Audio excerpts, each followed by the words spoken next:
Setiap perjalanan terkadang membutuhkan keberuntungan atau momen yang tepat untuk membawa kita menuju lebih cepat, lebih tinggi, dan lebih percaya diri. Dan timnas Indonesia sudah mendapatkan momentumnya di laga menghadapi Cina. Kita mengunci tiket ke round keempat. Tapi siapa sangka, laga menghadapi Jepang masih tak kalah pentingnya. Tim kepelatihan ingin menguji kekuatan tim dan Presiden RI pun menyampaikan pesan. Prabowo menginginkan kemenangan atas Cina, tak membuat Garuda terlena, termasuk lawan Samurai Biru, yang notabene sama-sama aman harus tetap berambisi menang. Sementara dari jurnalis Jepang menyebut jika kesempatan untuk Indonesia meraih poin itu ada. Jurnalis profesional ini bahkan sudah membuat analisa kecil-kecilan dan tetap saja ia memandang tim Garuda punya peluang besar. Di sisi lain, Ole Romani sedang jadi sorotan utama di berbagai platform media internasional. Apalagi setelah dirinya memecahkan rekor mencetak gol berturut-turut di kualifikasi Piala Dunia. Pencapaian ini membuat Ole disandingkan dengan Pele, hingga yang terbaru dengan bintang utama timnas Korea Selatan Son Heung-min. Lantas kenapa Ole sampai bisa disandingkan dengan pemain level dunia? Dan bagaimana analisa mendalam dari jurnalis Jepang yang justru nggak optimis timnya menang? Let's go, kita bahas satu persatu.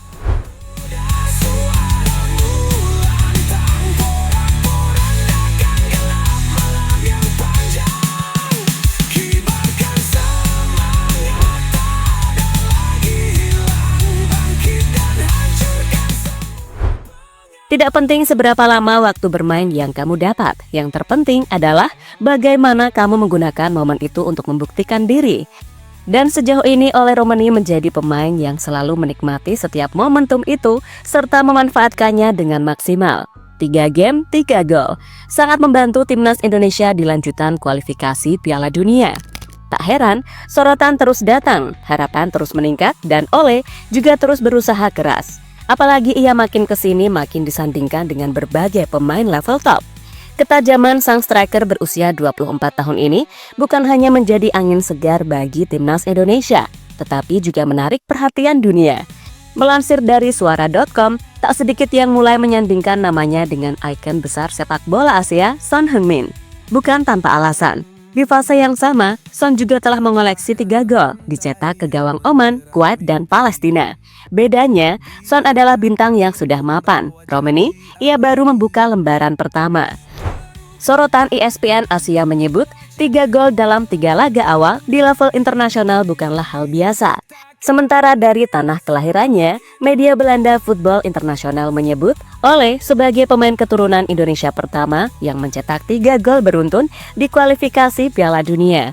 Sebuah pencapaian langka yang bahkan disebut menyamai rekor milik legenda abadi Brasil, Pele.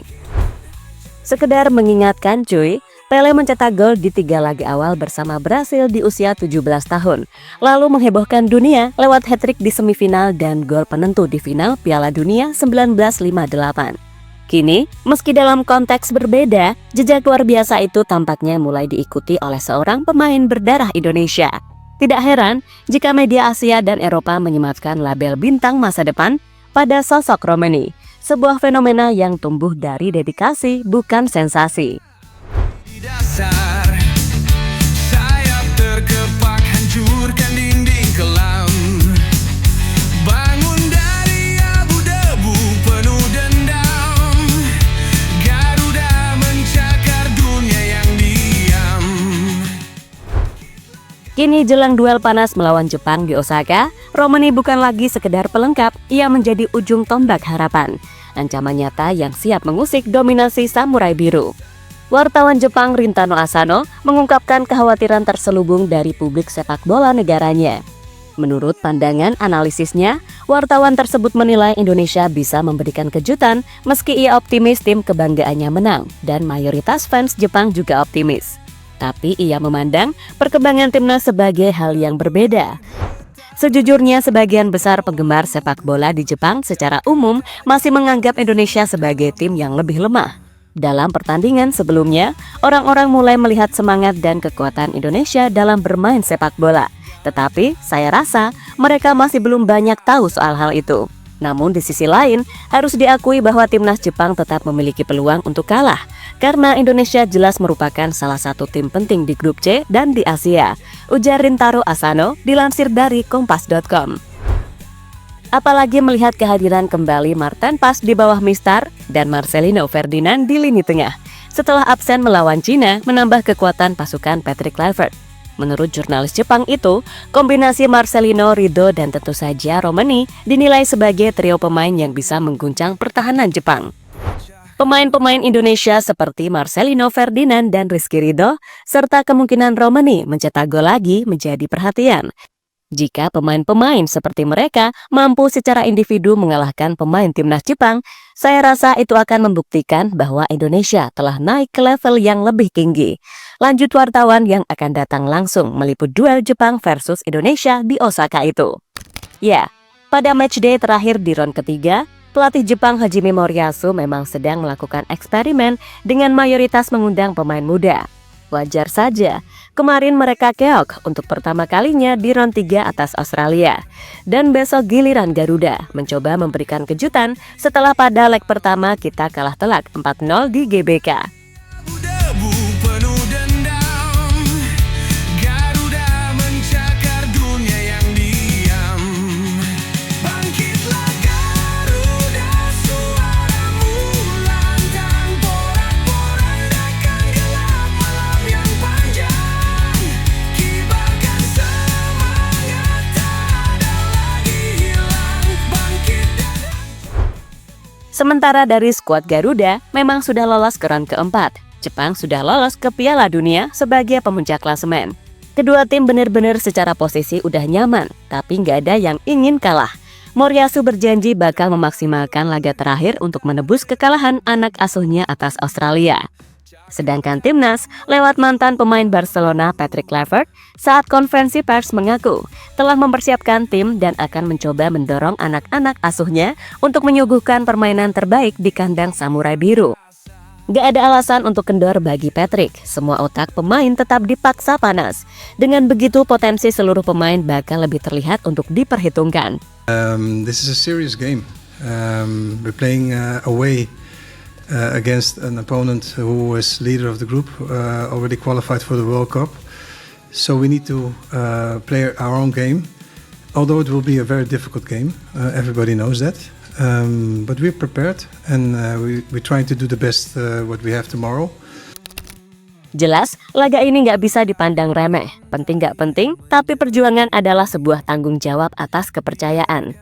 angin membawa janji abadi. Deru kepakan membelah cakrawala. Garuda hidup mimpi takkan binasa. Bangkitlah Garuda, suaramu lantang, porak-porandakan. Selain penting untuk tim, dari Presiden Prabowo juga ada mandat penting. Laga versus Jepang dititipkan ke para pemain, official, hingga pelatih oleh Pak Presiden untuk tetap dimaksimalkan. Bukan untuk santai-santai setelah lolos ke round keempat dan dapat hadiah jam Rolex mewah. El Capitano mengungkapkan bahwa pertemuan tim dengan Presiden Prabowo Subianto merupakan pengalaman yang sangat berkesan. Beliau memberikan sejumlah nasihat yang sangat baik. Kami diminta untuk tetap bersemangat dan kami pasti akan menjalankannya, ujar Bek 24 tahun tersebut dilansir dari Antara News. Selain J-Itzes, Erik menyampaikan bahwa Presiden juga memberikan pesan khusus kepada tim agar tetap tampil maksimal di sisa pertandingan kualifikasi Piala Dunia. Jangan sampai bersikap santai hanya karena tahapan sebelumnya telah dilalui. Itu bukan nilai yang diajarkan oleh Presiden, tegas Ketum PSSI. Sementara pelatih timnas Jepang Hajime Moriyasu menyoroti aktivitas timnas Indonesia yang diundang makan Presiden RI Prabowo Subianto sebelum bertolak ke Osaka. Moriyasu memandang motivasi pemain Indonesia akan meningkat. Mendapat panggilan khusus dari pemimpin negeri dianggap sebagai tambahan motivasi yang mendalam bagi skuad Garuda. Saya kira semua pemain dan staf di timnas Indonesia akan sangat termotivasi dan siap untuk menghadapi pertandingan.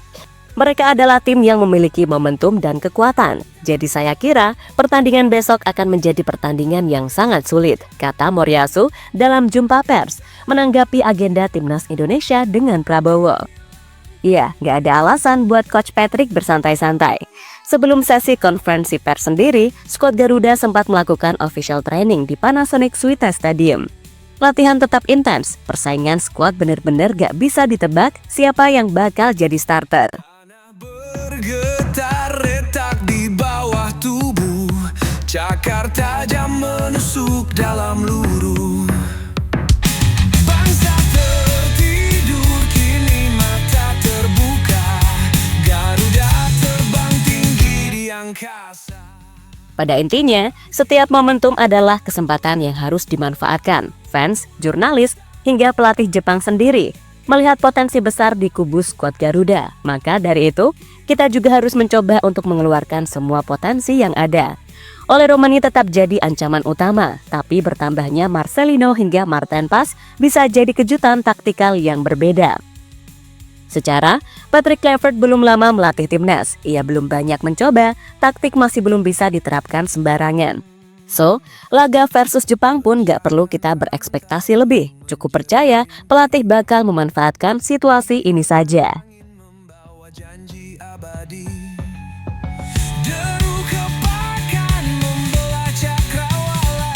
Garuda hidup mimpi takkan binasa. Bangkitlah Garuda, suaramu lantang porak-porandakan gelap malam yang panjang. Kibarkan Itu dia ceritanya hari ini dari JL Report. Kalau kamu suka videonya, jangan lupa klik like-nya dan tulis pendapatmu di kolom komentar. Masih banyak cerita seru lainnya, langsung cek video di sebelah. Karena di sini, kita bukan cuma nonton, kita hidup bareng Garuda. Sampai ketemu di video selanjutnya.